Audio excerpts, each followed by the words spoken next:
Hello everyone, welcome to IPM IAS Academy's Daily News Highlights. Today is 23rd July 2024. So let's see the important news for civil services aspirants. Economy likely to grow by 7% this year. Economic survey.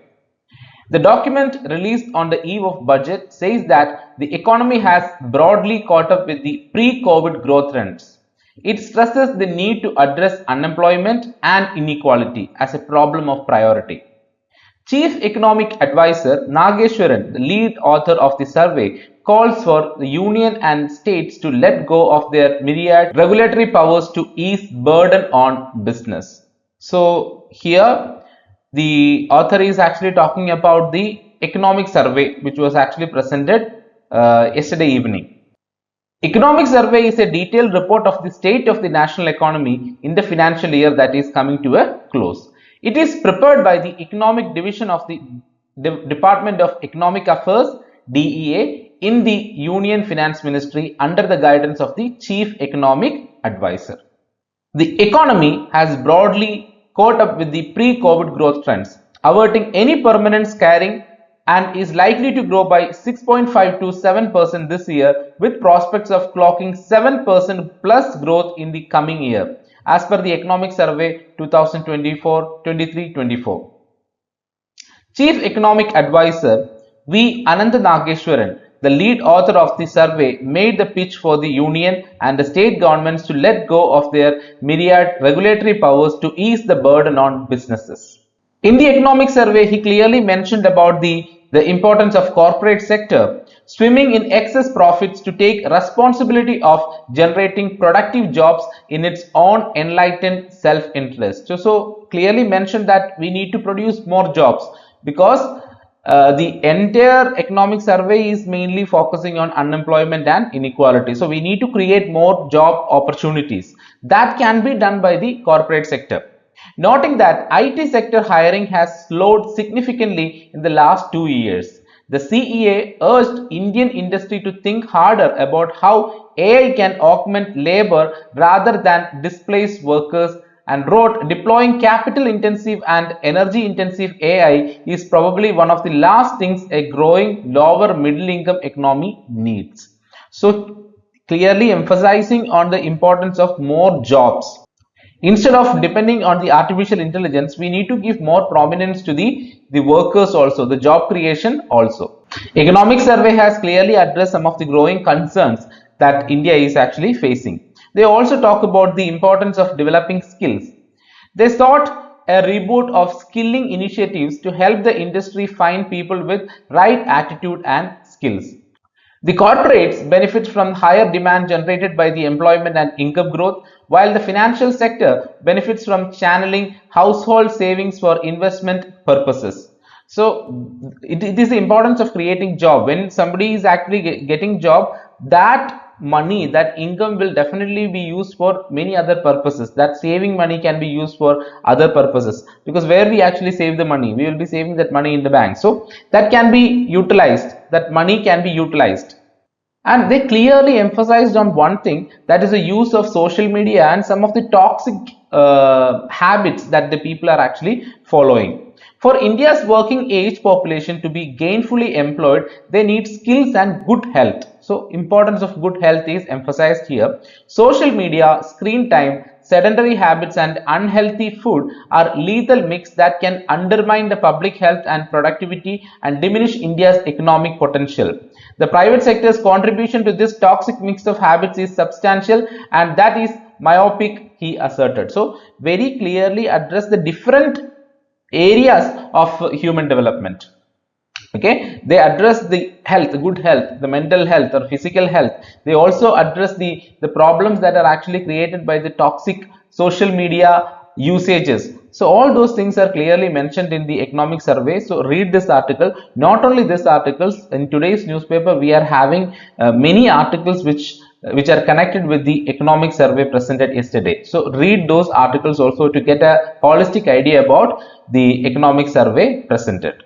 So this will be coming under page number 1, General Studies 3, Indian Economy. So we can also connect this with the Indian polity also, because it has aspects which are connected with various topics and subjects in UPSC examination. The Supreme Court directs IIT Delhi experts to solve ambiguous question from NEET physics paper. So there was an ambiguous question in the NEET UG 2024 exams physics paper, and that need to be resolved. Okay, that was the point the Supreme Court was emphasizing, and their answers would impact the total marks of over 4 lakh candidates, including the 44 students who got perfect scores in the examination. The order came at the end of the day-long hearing of petitions seeking the re-examination amidst allegations of question paper leaks and other irregularities that have plagued the exam held on May 5. So there was a confusion regarding one particular question, and two probable answers can also come, and these answers are actually connected with the old and the new NCERT also. In the old NCERT, they have given the answer in one way. In the new NCERT, they have given the answer in one way. And these two things were actually there in the question as options. So the students who have opted for both these answers, they got marks. So that is the issue here.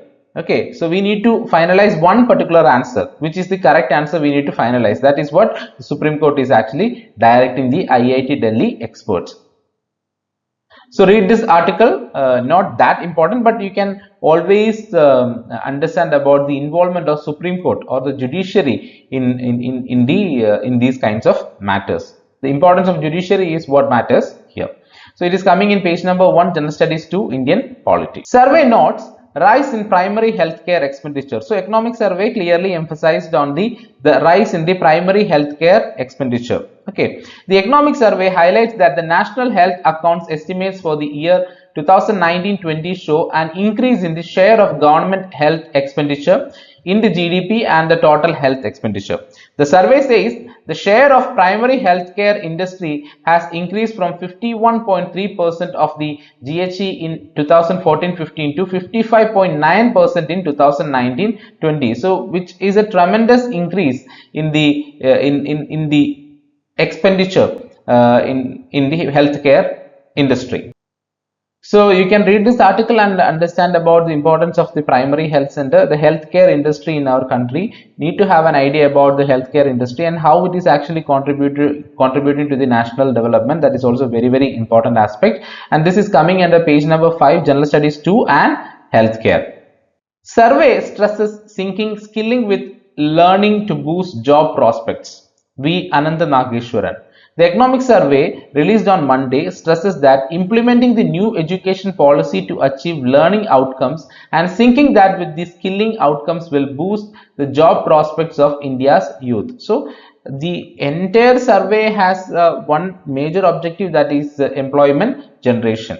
V. Ananta Nageshwaran, Chief Economic Advisor, said the press meet marking the release of the survey that only 51% of India's graduates were employable. The survey notes that the median age of India's workforce is 28 and syncing learning outcomes with skilling outcomes is the best way to leverage that. So we need to give more importance to the skill development programs. Okay, learning should be on the one hand, and on the other hand we need to have skill development initiatives, and a combination of these will actually boost the job perspectives or the employment generation in our country. So they have actually coming up with certain statistics regarding that. So read this article to get more understanding regarding the importance of skill development in increasing the job prospects. So this is coming under page number 5, General Studies 2, Indian Polity. India has shifted to women-led development. Female labor force participation rate is rising. So that is the crux of the program and how they are actually identifying that. The share of the gender budget in the total union budget has increased to 6.5% in financial year 2025, the highest since the introduction of the gender budgeting in financial year 2006. He said in the economic survey which was tabled in Parliament. This shows that India is shifting from women's development to women-led development. He also underscored the government's commitment towards ensuring employment opportunities for women in various fields. The survey said that the skilling schemes had put a dedicated emphasis on covering women, and the number of women trained under the Pradhan Mantri Kaushal Vikas Yojana had increased from 42.7% in the financial year 2015-16 to 52.3% in the financial year 2023-24. Under the Jan Shikshan Sansthan scheme, the women constituted about 82% of the total beneficiaries, and in institutes such as the ITIs and the National Skill Training Institutes, the participation of women had gone up to 9.8% to 13.3% during the period. So these data, these statistics clearly shows that the women participation is increasing in our country, and the government allocation of funds towards this particular programs are also increasing. So that is the reason why we actually call it as it is a women-led development is going to happen, or it is happening. So please read this article, and there are some other important statistics they have actually listed in this. This is an important area in civil services examination also. Women empowerment and gender related matters. So please read this particular article to get more understanding regarding that. It is actually coming under page number 5, General Studies 2, Indian Polity and Governance. Mental health, a key driver of individual national development. So in the economic survey, they have clearly given emphasis on the importance of health, especially mental health.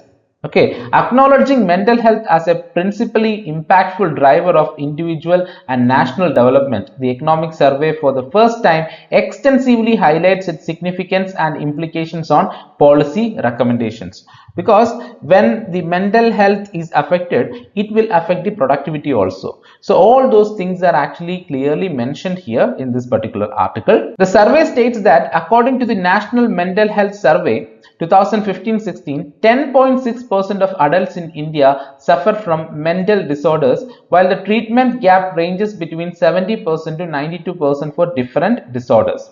Further, the prevalence of the mental morbidity is higher in urban metropolitan regions than in the rural areas, which is 6.9%, and urban non-metro areas 4.3%. So they try to understand the statistics regarding the mental health issues and the mental health problems in the country, because that will definitely directly affect the productivity of the country, the involvement of the people in employment generation, the involvement of people in the national development, their contribution towards national development both physically and as well as economically. So all those things are getting affected because if their mental health is going in a wrong way. They also recognize that mental health as a fundamental aspect of overall well-being. The survey recommends proper implementation of healthcare programs to accelerate improvements made in mental health care on the ground and addressing gaps in existing programs to maximize their effectiveness. That is the reason why they are providing more importance to mental health as a key factor in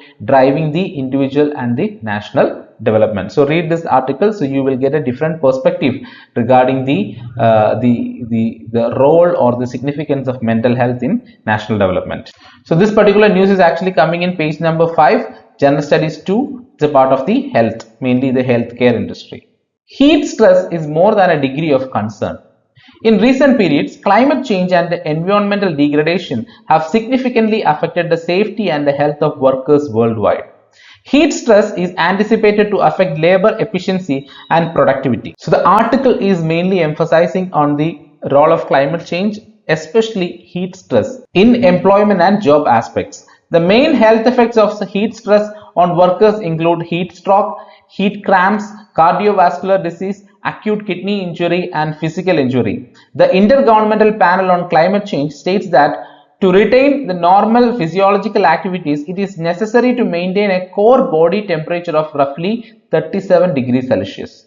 Okay, and temperature elevations over 38 degrees Celsius have a deleterious effect on one's cognitive and physical capabilities. So IPCC has clearly identified this.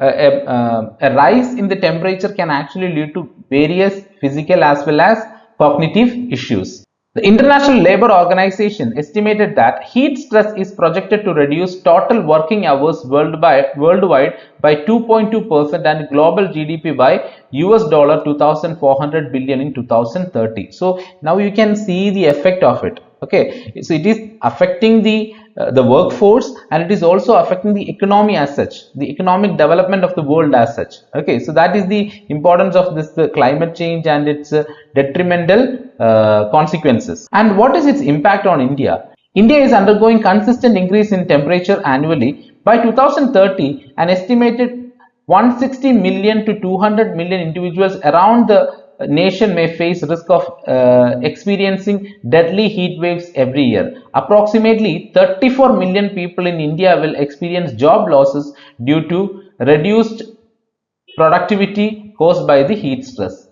A study in West Bengal shows that as the temperature increases by 1 degree Celsius, there is a corresponding decrease of approximately 2% in the productivity of female brickmaking workers. There are national guidelines under the title Preparation of Action Plan, Prevention and Management of Heat Wave by the National Disaster Management Authority in collaboration with the Ministry of Home Affairs. These guidelines are designed to protect the Indian workforce from the negative impacts of extreme heat. They are designed to help public officials create heat wave action plans for both urban and rural areas with a focus on the general population. So from this article we can understand that the heat stress is mainly affecting the agricultural sector, where farmers, it directly affect the farmers, and it also reduces the productivity of the laborers, etc. So in the scenario of India also, India is facing a huge problem connected with this. It's a huge challenge for India, but India is also having its own methods of tackling this, but we need to understand how it is performing. Okay, we need to understand the efficiency of these programs. So in order to understand this, read about these guidelines and the programs associated with heat stress. And the article also emphasizing on the importance of green jobs. Okay, so the green jobs are employment opportunities that help protect and restore the environment while also supporting economic and social well-being. So on the one hand, it addresses the issue of heat stress, which is a main problem associated with climate change, and how it is actually affecting the workforce in our country, how it is affecting their productivity, and also how it is affecting the economy of the entire world. And in Indian perspective, what is the issue and how Indians are actually tackling this issue, and what are the challenges related to this heat wave in India. Then they also says that one of the solution that we can actually provide is emphasizing more on the green jobs. Okay, because green jobs will help protect and restore the environment, and while also supporting the economic and social well-being of the people. So this is a very significant article, which is actually coming in page number 8, General Studies 3, and environment and economy is the main aspect coming in this. A green wealth tax in budget 2024. So as we all know that budget is going to be presented in the parliament, and the whole nation is actually looking at it. And if you are getting time, please do watch the budget session live. So that then after watching that live session, you can also go through the analysis given by various leaders, the various news channels, etc. And you can also follow the newspapers and what are the important features of this year's budget. But watching online will give you a different perspective regarding the budget 2024. So in this budget, they are also emphasizing on the green wealth tax. Okay, in 2024 budget, they also emphasizing on the green wealth tax. So read this article and try to get an understanding about the green wealth tax. Just search about the green wealth tax and try to get an idea about it. And it is actually coming in page number 9, General Studies 3, and Environment and Economy. So today's budget is very, very important. Please try to watch budget session live.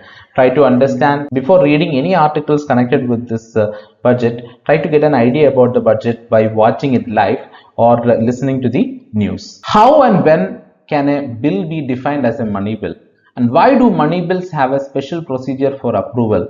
And what is the way forward? Which is very, very important in the context of the government presenting the budget. So we should also understand about what is money bill. The Chief Justice of India has agreed to list before the constitutional benches the petitions challenging the money bill route taken by the centre to pass contentious laws and amendments. So here what we need to understand, what is a money bill first.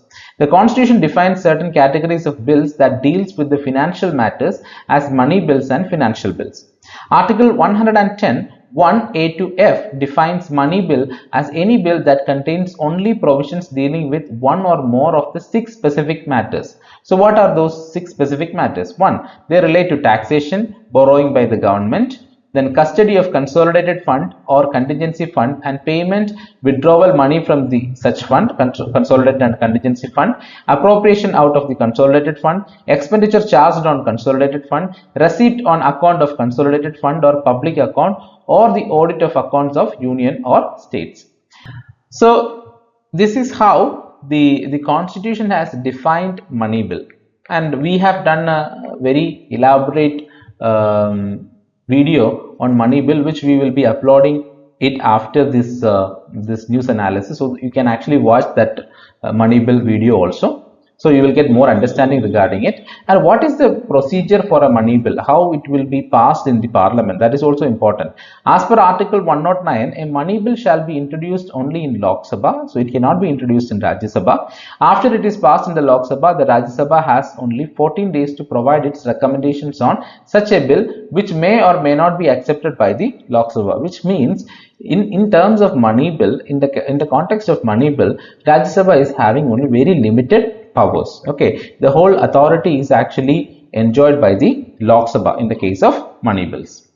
Money bills deals only with the financial matters that are crucial for the administration of the country. Okay, so read this article, you will get more understanding regarding money bill, and also what are the recent money bills introduced in the parliament, and what is there any problem associated with this, who can actually determine whether something is a money bill, whether a bill is a money bill or not. It is the authority is actually vested with the speaker, and there was actually an issue connected with that also, like the certification of bill as a money bill by the speaker came under judicial review during the scrutiny of the Aadhaar Act passed in 2016. So you will get all these understandings related to money bill and the legislative procedures in the parliament connected to money bill. So read this article.